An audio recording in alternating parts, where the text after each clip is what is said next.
आज का हमारा टॉपिक है पैकिंग एफिशिएंसी और पैकिंग फ्रैक्शन इन क्रिस्टलाइन सॉलिड। सबसे पहले हम इस डेफिनेशन को एक इजी एग्जांपल से समझते हैं। मान लीजिए मेरे पास एक यूनिट शेल है और इस यूनिट शेल का आधा भाग, ठीक है, ये मैंने वाटर से फिलअप कर रखा है, इसमें मैंने डाल दिया पानी। तो मैं ये कहूँगा कि इस यूनिट शेल की जो पैकिंग एफिशिएंसी है या जो पैकिंग फ्रैक्शन है वो कितना है, 50%।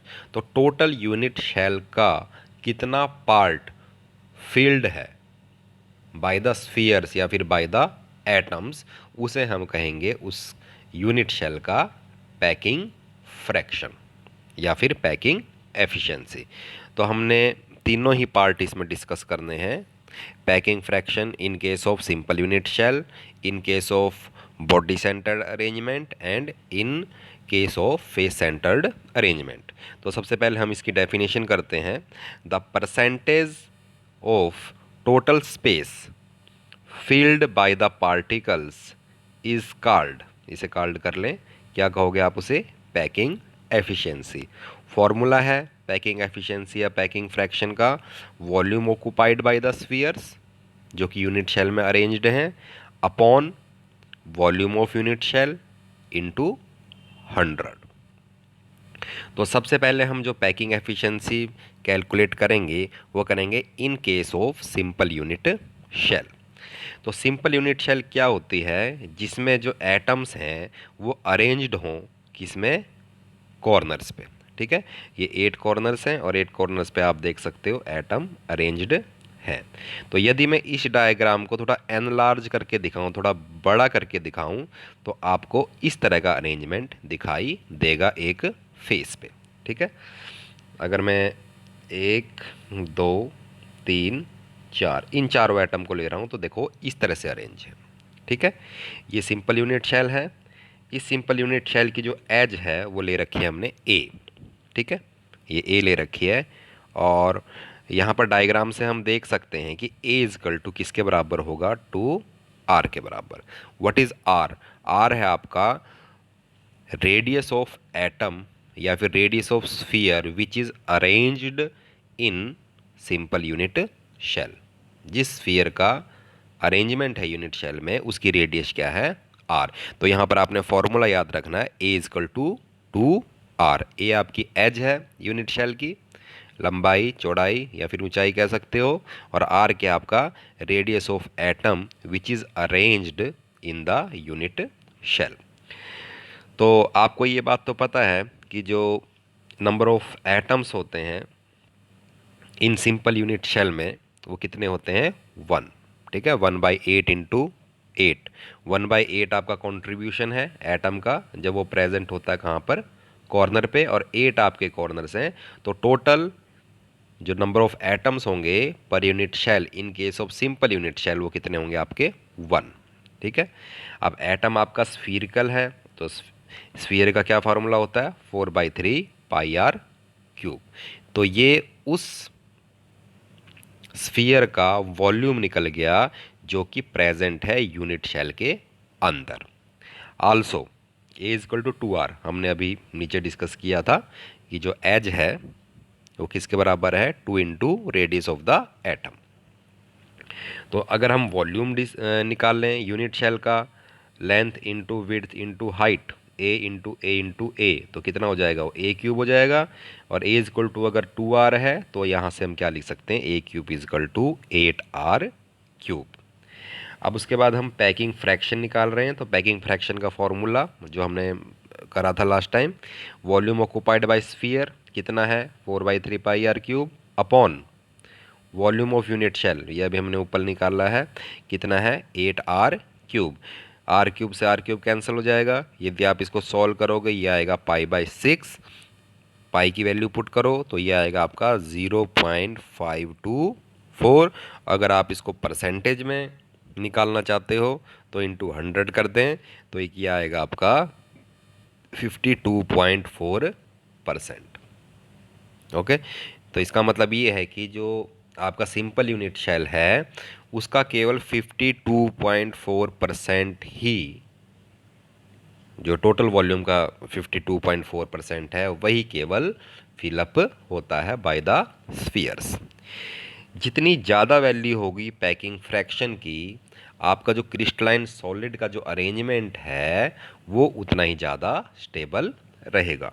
तो हम ये बात भी डिस्कस करेंगे बॉडी सेंटर्ड, फेस सेंटर्ड और सिंपल यूनिट शेल में किसका पैकिंग फ्रैक्शन मैक्सिमम है या फिर कौन सबसे ज़्यादा स्टेबल है।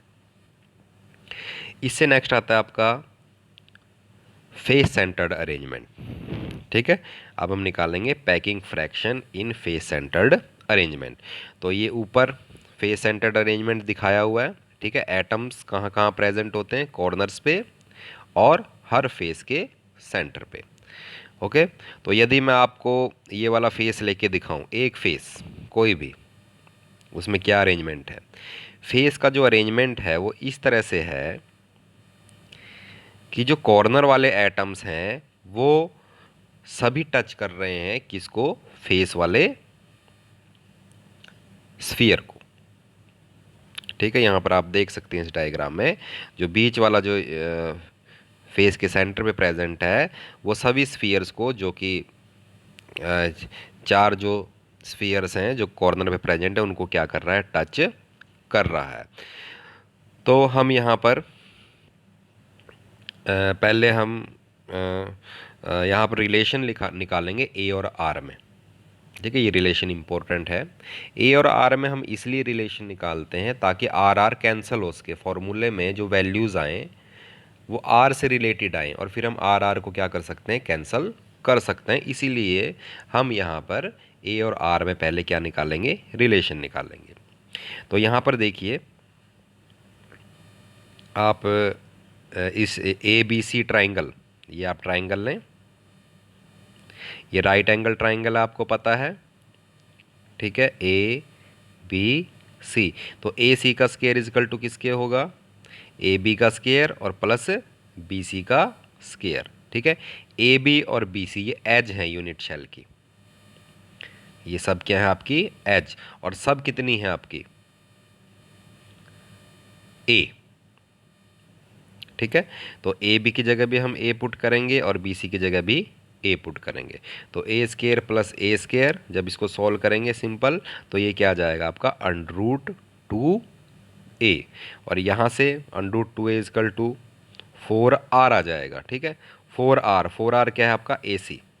अब ए सी की वैल्यू पुट कीजिए, यहाँ पर ए सी की वैल्यू कैसे निकालोगे, देखो ये 1r हो गया,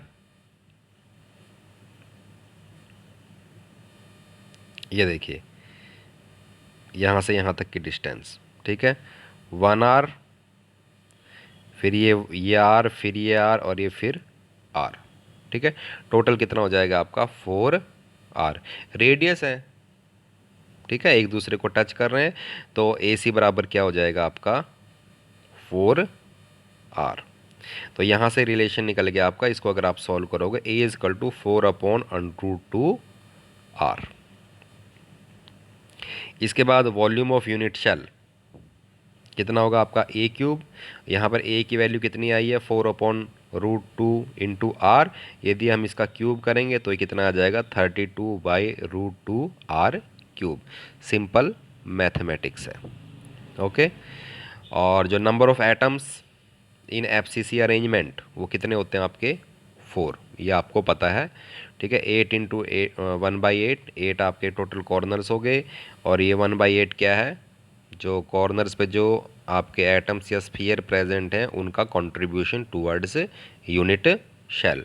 6 क्या आपके फेसेस हैं, और 1/2 क्या है, उन स्फीयर्स का कंट्रीब्यूशन है जो कहाँ पर प्रेजेंट है, फेस पर।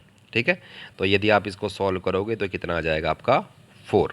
ठीक है, इसका मतलब ये है कि एफसीसी में टोटल 4 स्फीयर्स प्रेजेंट होते हैं। तो वॉल्यूम ऑफ स्फीयर जो प्रेजेंट हैं आपके, उनका टोटल वॉल्यूम क्या होगा, 4 इंटू 4/3 पाई आर क्यूब। तो ये कितना आ जाएगा, 16/3 पाई आर क्यूब। तो पैकिंग फ्रैक्शन, इसका फॉर्मूला वही है आपका, space occupied by the spheres upon total volume और इनटू 100। तो इसको यदि आप सॉल्व करोगे तो ये आएगा आपका 0.74 या फिर 74%। ठीक है, ये हाईएस्ट पैकिंग एफिशिएंसी है। तो जो आपका एफसीसी अरेंजमेंट है ये क्या है, आपका मोस्ट स्टेबल अरेंजमेंट।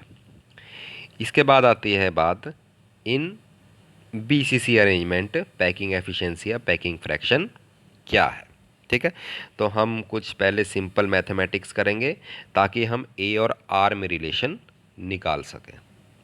ओके, तो सबसे पहले हम ए सी निकाल लेंगे। दिस इज ए सी। ठीक है, और ये आपका ए बी सी क्या बनेगा, आपका राइट एंगल ट्राइंगल। तो हमने ये पिछले एफसीसी अरेंजमेंट में भी निकाला था। जो वैल्यू आई थी ए सी की वो क्या आई थी आपकी √2a। उसके बाद ए डी की वैल्यू निकाल लेंगे हम, ये आपका ए डी है। ठीक है, अब ये वाला ट्राइंगल लेंगे ए डी सी। ठीक है, ए डी सी में क्या होगा आपका, ये ए डी का square equal to c d का स्क्वायर और प्लस ए सी का स्क्वायर। सिंपल मैथमेटिक्स है, कोई ज़्यादा मुश्किल नहीं है। ए सी की वैल्यू भी हमने ऊपर निकाली थी। ठीक है, √2a, यदि इसका स्क्वायर करोगे तो ये आ जाएगा 2a स्क्वायर और प्लस सी डी क्या आपकी एज है यूनिट शेल की। ठीक है, तो ये कितनी होगी आपकी a। तो इसको सॉल्व करोगे तो ये कितना आ जाएगा आपका √3a। तो ए डी की वैल्यू √3a हो गई। ठीक है, और यहाँ पर भी देखिए जो ए डी है